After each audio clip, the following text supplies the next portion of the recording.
আমি এখানে নীলুল আলমগীরের ওয়াইফ। দেখি কি হয়, রিস্কে আছি। আসলে ছেলে যেমন আসলে বইয়ের দিকে যাবে নাকি মার দিকে যাবে, হয়তো আমাদের চেঞ্জ করার ওয়েটা ভালো না। কমফোর্ট জোনটা খুব ভালো, সো সবকিছু মিলে আসলে হয়ে যায় আমাদের মধ্যে। কিছু মানুষ থাকে শুধু কমেন্ট করার জন্যই, ভুল করে মিস্টেক। মুভিটা আমার খুবই ভালো লেগেছে।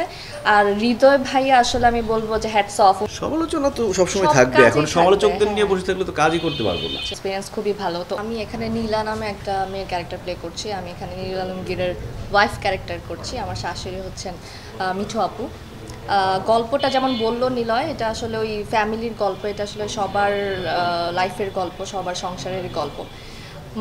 জামাইয়ের আসলে ছেলে যেমন আসলে বইয়ের দিকে যাবে নাকি মার দিকে যাবে, ওই ধরনের যে একটা ক্রাইসিস চলতে থাকে বিয়ের পর অনেক সংসারই। সো ওইটাই আসলে তুলে ধরা হয়েছে। গল্পটা খুবই সুন্দর, এবার ঈদে আসছে আর টিভিতে। সো আশা করছি সবার ভালো লাগবে। আমার পার্সোনালি খুবই ভালো লেগেছে। আর প্রথম যেটা বললো আর কি, যে মেহেদী হাসান হৃদয় আসলে আমাদেরই ফ্যামিলির ছেলে বলবো, আমাদের মিডিয়া, আমাদের এখানকার। সো ভাইয়ের সাথে নাটকে কাজ করা হয়েছে, এক্সপিরিয়েন্স খুবই ভালো। তো ওনার মুভি আসলে ওইটা নিয়ে খুব এক্সাইটেড ছিলাম। দ্যাটস আসলে প্রথম মুভিটাই এটা আমরা দেখতে গেছি সবাই একসাথে, ইভেন ভাইয়াও ছিল, আমরা সবাই একসাথে। এবার প্রত্যেকটা সিনের মাঝখানে জিজ্ঞেস করতেছিলাম এটা কীভাবে হলো, এটা কী হলো। তো খুব ভালো একটা সময় গেছে। মুভিটা আমার খুবই ভালো লেগেছে। আর হৃদয় ভাইয়া আসলে আমি বলবো যে হ্যাটস অফ। উনি আসলে ওইখানে গিয়ে প্রথমই এত বড় একটা বাজিমাত, মানে আমরা প্রাউড ফিল করি এখন তাকে নিয়ে।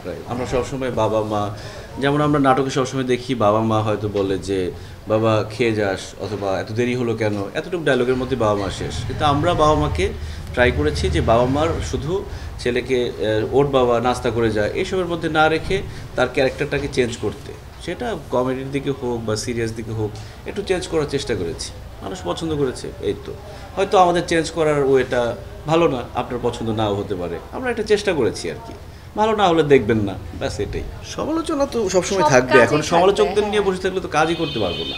আর সমালোচকের সংখ্যা এত কম, কারণ সমালোচকদের জন্য যে কাজটা করি সেটার ভিউ খুব কম হয়, তার মানে বোঝা যায় ওদের সংখ্যা কম। সো ওদেরকে মাথায় নিয়ে কাজ করলে হবে না। আসলে নীল রঙের সাইকেলটা একটু গল্পপ্রধান নাটক, এটার মধ্যে কোনো কমেডি নাই, একটু সিরিয়াস ব্যাপার, এই জন্য এটার ভিউ সব থেকে কম। যারা আসলে অনেক ভালো গল্পের কথা বলে তারা এই নাটকগুলো দেখে না। এই নাটকটাই অনেক দেরিতে মিলিয়ন হয়েছে। চ্যানেল অবশ্যই খুব একটা খুশি না এই নাটকটা নিয়ে। হয়তো নেক্সট টাইম তারা এই ধরনের নাটক আর করবে না, কারণ হচ্ছে যে সুন্দর গল্পের কাজ করাতে যেহেতু তাদের লস হলো, তারা আমার মনে হয় না আর করতে চাইবে। আর করতে চাইলেও এই ঈদে আর করবে না, বলবে যে আমরা একটা লস করেছি, সো নেক্সট টাইম একটু কমেডি বা এই টাইপের কিছু একটা দিলে ভালো হয়।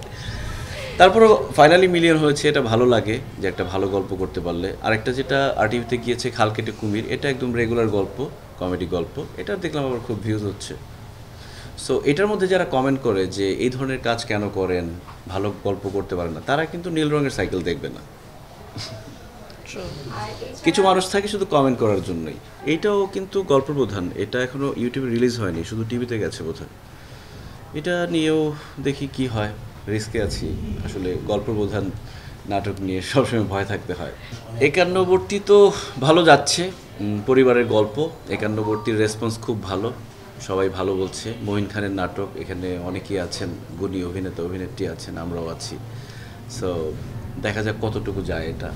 আমার সাথে তানিয়ার হচ্ছে ঈদের দিন নাটক রিলিজ হয়েছে একটা, ভুল করে মিস্টেক। আর নীলতা আসলে যাদের সাথে কাজ করে তাদের মধ্যে আমরা 2-3 জন একদম কমন থাকি, হিমি, আমি, মাহি। সো আমাদের সাথে বন্ডিংটা খুব ভালো, ফ্রেন্ডশিপটা খুব ভালো, কমফোর্ট জোনটা খুব ভালো। সো সবকিছু মিলে আসলে হয়ে যায় আমাদের মধ্যে। তো এটা আসলে কেন বেশি, এটা আমি আসলে বুঝি না, হয়ে যায় আর কি।